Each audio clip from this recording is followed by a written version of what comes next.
God gave me a second chance.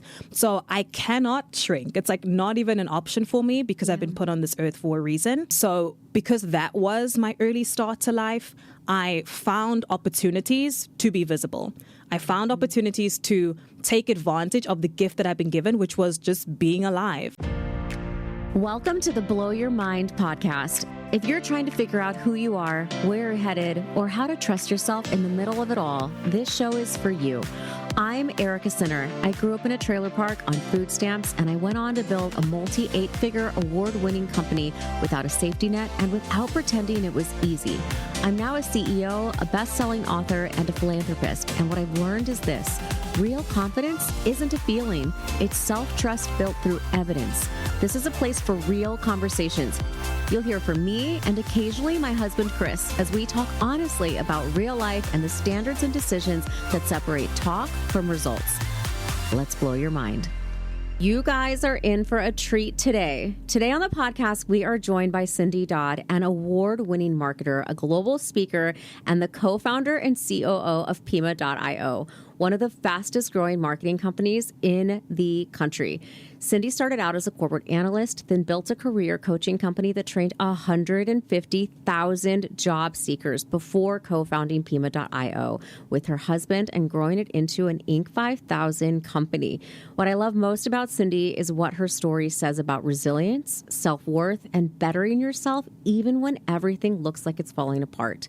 Cindy, welcome to the Blow Your Mind podcast. I'm so happy you're here. I'm thrilled to be here, Erika. Thank you for having me. And I'm so excited to go into all the deep stuff on today's episode. Yes, this podcast is all about like real conversations. Yes. It's the hard stuff, not just the highlight reels. Like we talk about identity, we talk about confidence, self-worth, self-trust, and also like the stories that we think are true about ourselves that like just aren't, but you do believe that they are true. Mm-hmm. Let's get into it. Let's get into it. And also, you guys, can you just like her voice, right? Oh. Like, it's like I could listen to you talk all day. So sweet. Thank you. Thank you. Oh my gosh. Okay. So you have coached 150,000 job seekers and like have helped founders get found on LinkedIn. What's the story that you see that most people carry about why they don't belong in the room they want to be in? I think so often we just discount ourselves. We disqualify ourselves. And I think we put ourselves in a place where we think one day when I get to X, then I will, right? It's like that when I get to, then I will. And that's a story that replays so much in our minds. I learned very early on that the people that were in the rooms that I wanted to be in, the careers I wanted to be in, weren't necessarily better than me or had achieved something far greater than I. It was just that they took the steps, they took the action, and they got uncomfortable. And that feeling of like getting uncomfortable is one that people sometimes shy away from. So I think, Erika, so often we just disqualify ourselves, right? And we think that we have to be at a certain place before we go for the thing that we really want, whether it's a job seeker or a career professional or even a founder. We just so often disqualify ourselves from the things that we really want. And I think, as you mentioned, it's a story that we tell ourselves. And when we can rethink that story, I think that's where success happens. Yes, and knowing that you can rethink that story at any time. Like you could decide like today, right now, what is it you want to be doing out in the world? I love what you just said around like getting uncomfortable. I think so many of us are afraid, or that it's so uncomfortable, and like the discomfort in your body when you're feeling uncomfortable, like you feel it in your stomach, maybe you're shaking, like you're starting to sweat or you're turning red. It's uncomfortable, but gosh, when you can break through it, the pride that you feel after. It's the best feeling. Yes, like I did that. Yes. I did that. It is the best feeling. I have learned to just relabel that as not nervousness, it's just excitement. This is the feeling that I feel before I'm about to do something great. So if I'm feeling that, just step into it. That's like the cue. And I think when we can even just reframe those emotions, like this is not nervousness, it's not anxiety. This is what happens before something really big happens. Oh my God. Reframing the story. Reframe it and step into it. I love that so much. I used to think like, okay, how lucky am I get to feel this way that I'm this scared? But I love what you just said. Like, no, like this is what happens before something big happens. Yes, yes. And I'm sure you probably experience it before you get on stage, right? It's like the jittery feeling before you're about to give a talk or a speech or whatever that that looks like maybe a really important Zoom call, it's not that you're unprepared or that you can't do it. It's just that feeling that sometimes we label it anxiety or fear, but it's just nervousness. It's excitement. Like, this is when you are ready to step into that next. Yes, and I love the relabel. It's not I don't want to say I'm nervous anymore. I'm just like, I'm really excited. I'm really excited, you guys. Yes. Exactly. It's amazing. Okay, so a lot of brilliant people, like, who have stories to tell, who have inspiring stories, who are examples of what is possible, stay small online because putting themselves out there feels like it might be bragging or like I'm too much. Like, what do you say to those who keep shrinking themselves? I have to coach my clients through this quite a bit. So we run a LinkedIn marketing agency and we're helping founders become visible. Even when I was coaching job seekers, it's the same thing, right? I always say that you have to be able to communicate your strengths and your skills and be able to showcase what you're doing, whether it's a win or an award or showcasing your expertise. Like, people need to see that kind of thing. And I think it's so often just a limitation that we have on ourselves. And sometimes it's as simple as somebody else calling out the greatness in you that allows you to show up even more. But I'm always encouraging people, just share your wins because you don't know who that can inspire, right? Whether it's a person that is maybe in a similar position and they don't think they could do it, but your post showing that you won an award inspires the next person. Maybe it inspires a partner, a potential client, but we need to just get over ourselves and we need to share our wins. Yes, get over ourselves. I love this too, because when you don't share it, like, what is the world missing out on? Or who is that person who's waiting to see it that could change their life because they saw what you did? Yes. And then the right people are going to celebrate you, right? I think sometimes we don't share those wins because we're afraid of what people will say. The people that are the haters, they're not your people anyway. So let's show up for the people that we are for. Yes. Guy, okay, this is we're coming in hot, guys. This is amazing. Oh my gosh. Okay, so you have built this career on helping people get noticed. Was being visible ever hard for you, or did it come naturally? I had to think about this one. I think back to when I was a child. And not too many people know this about me, but I had a sickness called sickle cell anemia, and it was something I was diagnosed with really young. And at the age of 5, I had chemotherapy and a bone marrow transplant. So very early on, given what I call a second opportunity to life, which a lot of other people don't get, people that live with this sickness often don't survive or they don't find donors and they aren't able to get a transplant. I've always felt that really deep desire that I've been given a second chance and that I had to do something with it.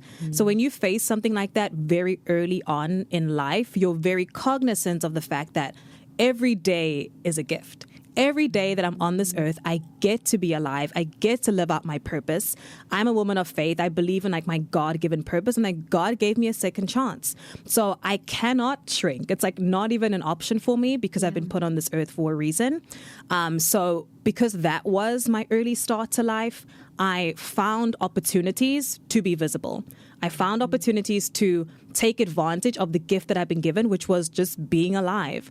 So I don't think I ever shied away from being visible. I think for me, that was like me putting my stamp in the ground and saying, hey, I'm here. I'm going to live out this purpose and this mission, and I'm going to do it to the best of my ability because I'm alive and I get to do this. Yeah. Wow. I am like... it's a sobering moment to really think about that, right? And if you're listening and applying that to yourself, even if something hasn't happened to you or it's been truly literally a second chance at life, imagine if that were the case. And and if it hasn't happened, it's not happened, the gratitude of guys, you are in it right now. You could change at any moment. You could I'm just so inspired by you right now of you did get a second chance. And I don't know that we're all faced with that moment and have to push through something hard, but I'm sure there has been something hard that has happened in your life that you have pushed through, and you're in the control seat now. Yes. You can do it. Yes. Okay, so I have a question for you, because for me, I've shared a lot of this on the podcast and publicly around my own challenges with self-worth and self-confidence and believing that I'm enough.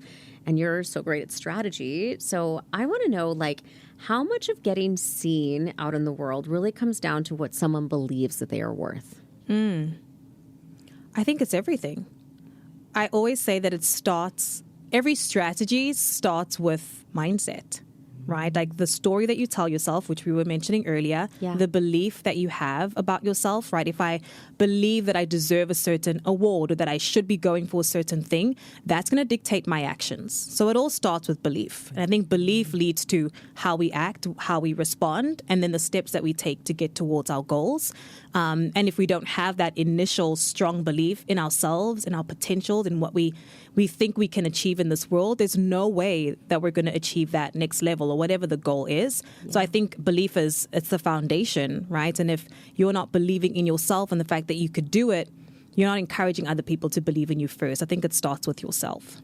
Whoa.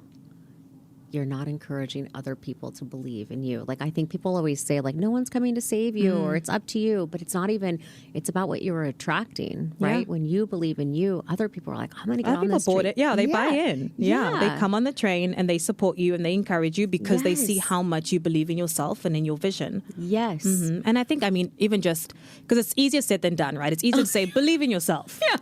Okay. Yes. And like, if I struggle, how do I do it? Yeah. And there's been seasons in my life where I struggled with belief, right? Like even though I have this big burning desire to want to reach my goals, we all face seasons where we struggle with like self-doubt and like, am I enough and can I do it?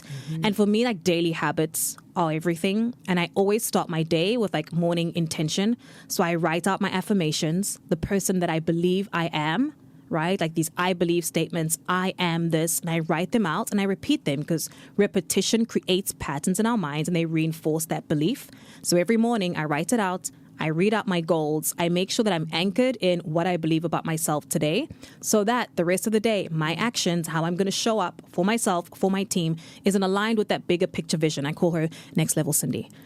So like, am I aligned with Next Level Cindy? Am I showing up as her, the one with full of belief and confidence?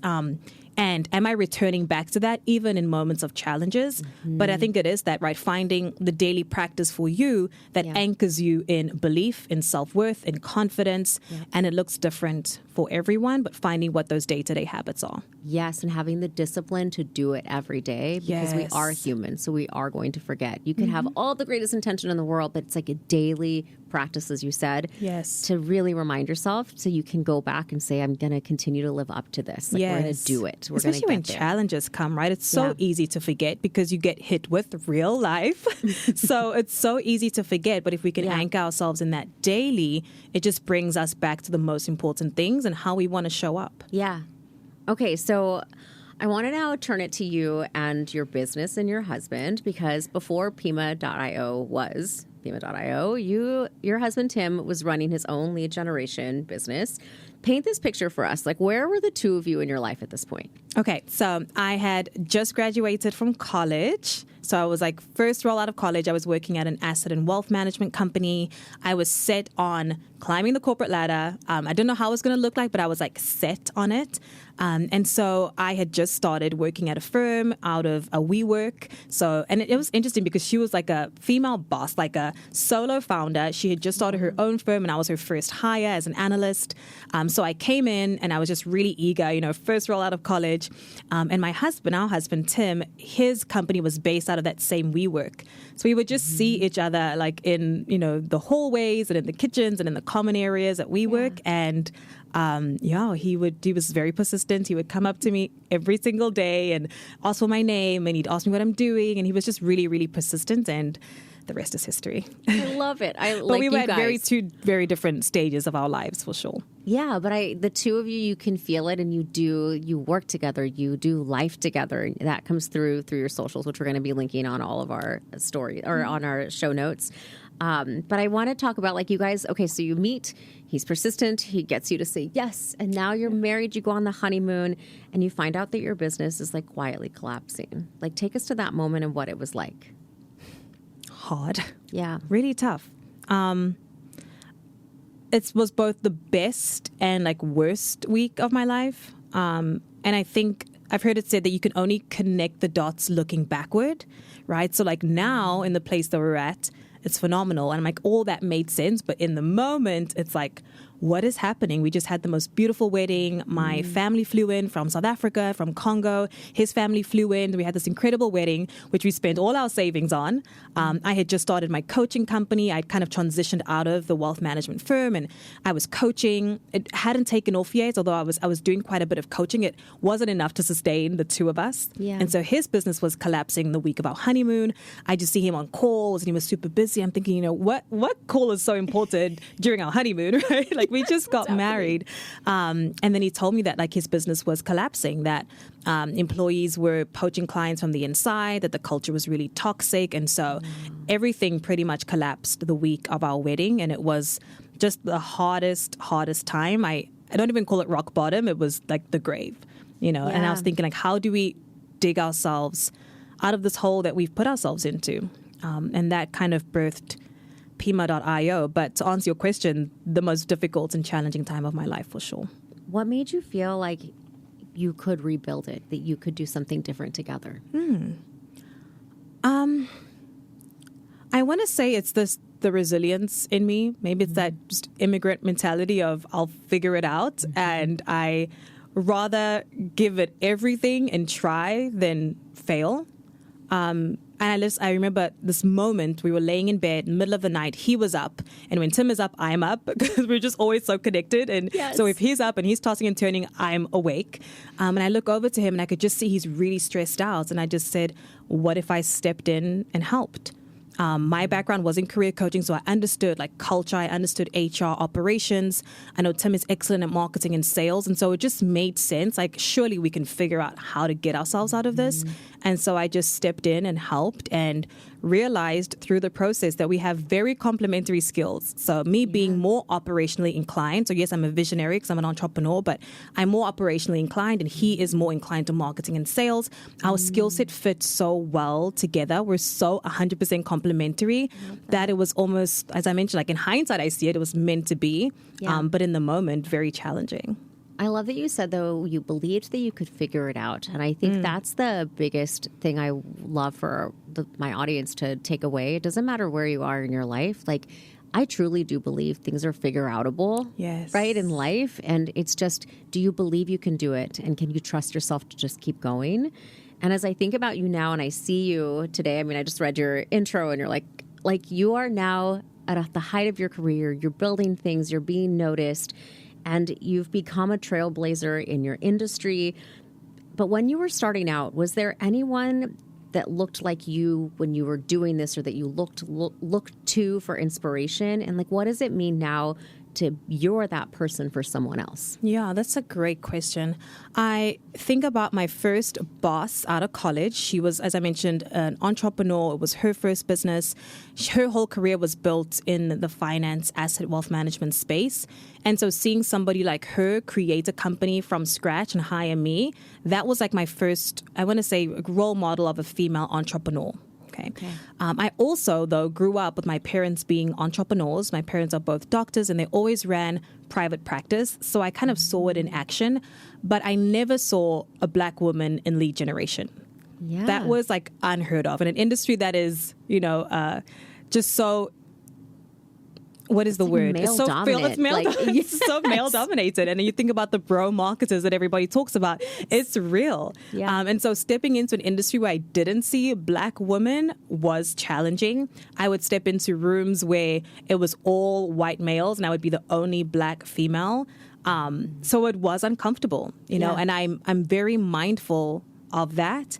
And my responsibility, what I feel is my responsibility, is to be that role model for other Black women, other Black girls that aspire to be in marketing, in lead generation, in a space that is historically, predominantly white, male dominated, to show them that they could do it too. Yes. And being an example of what is possible is like a through line in most of my podcasts when I have guests, when I'm talking about myself, of just like, even if you don't see yourself in that room or it's not being reflected for you, like, why not you? Like, just get into the room, right? Get into the room and be an example of what is possible. as I think about your company, your day, your life, I heard that you run your days on something you call flow blocks. Yes. I'd love to learn more about this. Okay. Flow blocks, my favorite thing. So I want to say it was very early on in my entrepreneurship journey. I took this 16-week peak performance intensive. So I've always been really intentional about investing in growth and in myself and the person that I want to become. And so the 16-week intensive, it was run by like neuroscientists and psychologists, and they would walk us through what does it look like to be what they called a corporate athlete. So how do you perform at like next level? It's amazing. And one of the things that they had mentioned is like time blocking, right? And it's not just time blocking for time blocking's sake, because I think we've all tried that and it's very difficult to do it. But it's finding when your peak, what they call flow hours are. When is your mind the sharpest? For some people, it's the morning. That's me or my morning people. For some people, it's like late at night. And not discounting one person or another because our biology is different, right? So how do you kind of create your schedule around your biology? And me being a morning person, my mind is sharpest in the morning. Like you can't get me to do anything at 8 p.m. My mind is it's shot. There's no way. So 5 to 9 a.m. is like my peak hours. And that's when I get my best work done. So I call it my flow block. That means I'm not scheduling meetings during that time. I'm not meeting with the team. It is just me and my work. And I work on the highest priority activities that are like needle moving. And I make it uninterrupted on my calendar, and I protect that space with everything. So I can have calls in the afternoon and I can kind of shift my schedule around, but my flow blocks are like untouchable because it's when I produce my best work. I love this. I'm like, oh my gosh, I've been putting all my status meetings, my briefings in the morning. And I'm like, those I could probably, somebody else is giving me updates. Protect I'm a morning person too. So yes, shout out to all the morning ones. Yes. I wish I could do more night stuff. But yeah, like I need to rethink about how I schedule my time on my calendars. I know it's not always possible, but at least to try and have the intention. Right. And then to get to where you are, where it's like, this is a non-negotiable. It's a non-negotiable. And it doesn't have to be, I mean, mine is it's 3-4 hours, right? It doesn't have to be that. It could be 1 hour of intentional time that you're dedicating to focus on your needle moving task. Yes. And I think also just in culture, we have this like the 5 a.m. club. And as much as I am part of the 5 a.m. club, the only reason is because that's when I'm the sharpest. But you have to identify for yourself when is your ideal time? What does your biology say? Nighttime is your peak performance time. Schedule that flow block at night, uninterrupted, and get your best work done. I also just love this idea of like, I always think of like our teams and culture as like an NFL team because I love football. But now I'm like, oh, you just said like we're corporate athletes. Yes. I'm like, we're athletes, guys. Yes. Like, our brain power is like, sometimes I come out of my office and I tell my husband, I was like, you won't even know what just happened in that office. What just happened in there. Yes. Oh my gosh. Okay. So then talk to me about like, what's a routine that maybe to you are like, oh, it's kind of boring, but it's something that actually holds it all together for you. It's still definitely that morning time. Okay. It is my morning intention when like faith is really big for me. So it's that time in the morning before my flow block when I get to pray, spend time in the word and prayer, and then going into my goals and intentions. Yeah. And sometimes it looks like an hour and I have the full hour to dedicate to it. Sometimes it's 15 or 20 minutes, but I cannot go throughout a day without starting my day off with that prayer, goal setting, and just the mindfulness before I enter the full course of my day. I love that. I just got into transcendental meditation this year, and it has been transformative. Like just the 20 minutes with the mantra and like no phone, like it has changed the game. So yes, good. Yes. Okay, so I wanted to ask you a question around looking for a new career, looking for a new job as you're out looking for these roles. I mean, we have university students, but we also have like, there's a lot of layoffs that happen in pharma, there's in life sciences, and in a lot of industries today. And so as you've literally trained 150,000 job seekers, like what's one thing you'd tell them as they're trying to stand out or as they're looking for their new role that nobody's talking about? I think the power of content. So we are in a creator economy, and I think often we forget how powerful content can be even in a job search. So employers and people that are hiring are more inclined to hire people that are visible and those that position themselves as the expert. So I always used to say this when I would coach is brand yourself for the roles that you want. Brand yourself for the kind of roles that you want. If you're looking for that VP C-suite role, what does that person look like? How are they showing up online? Start to share your expertise. And this could be in formats that you're the most comfortable with. Some people love to record videos. Maybe you start to record videos in your subject matter expertise. Maybe it's long form articles and you're posting them to LinkedIn. Right. Maybe it's just weighing in on what is happening in the industry and giving your unique perspective. When an employer jumps on your LinkedIn profile and they see, okay, Erika's weighing in on these hot industry trends that the whole industry is talking about, they automatically see you as the expert. So I think don't underestimate the power of content and what it could do for your career. I think you might have just blown my mind. Like, I think when I say content or when I hear content or I hear people talking about personal brands, you're always thinking about like those talking head videos, which I'm getting more comfortable doing them. Thank you everyone for like following along with me and like cheering me on along the way. I love it. But I hadn't thought about like long form content or even just commenting on other things like you said, like weighing in. Those things pop up in other people's feeds and they start to pay attention that you are a thought leader, you have an opinion, and you actually know what you're talking about. Exactly. It's so good. Exactly. Yes, LinkedIn is my favorite platform. So I think every job seeker, every career professional needs to be on LinkedIn. And as you're mentioning, comments, adding value, right? Yes. Giving your unique perspective. Tell us what you're thinking about on the weekends, just like starting to build out your personal brand. I think every career professional needs to be doing that. I love it. I love it. Okay, so every episode we actually do a mind blown moment, even though you've actually blown my mind already. But I want to know, like, what was a moment that you blew your own mind? So not like the Inc. 5000, not the success feature, but like the real one. This one is really recent. So for those of you who don't know, we're recording this in New York City. Okay.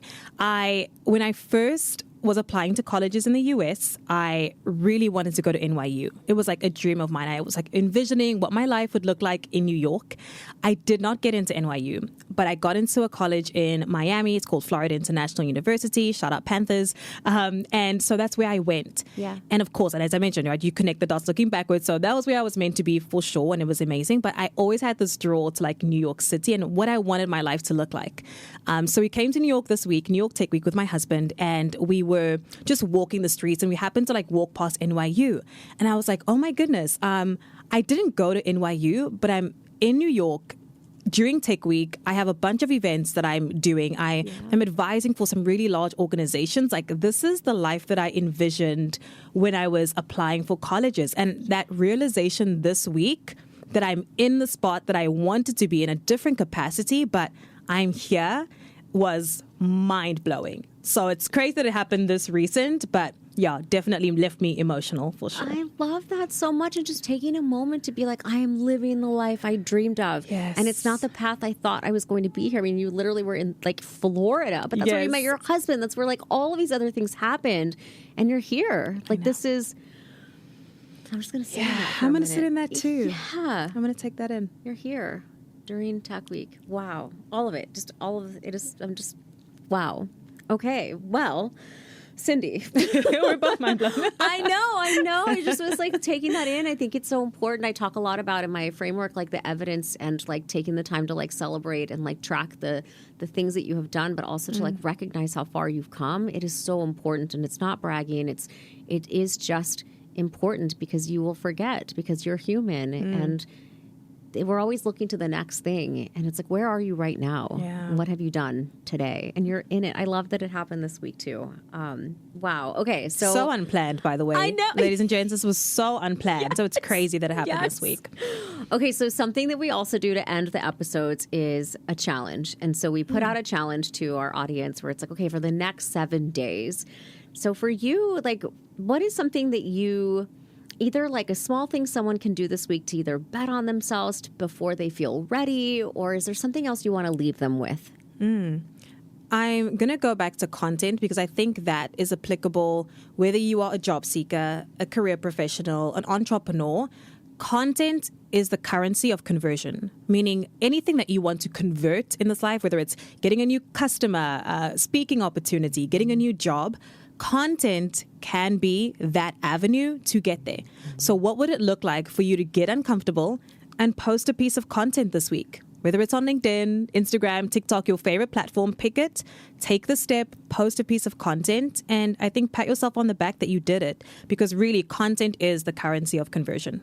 I love this challenge. So like, yeah, I'm like, this was like a mic drop moment.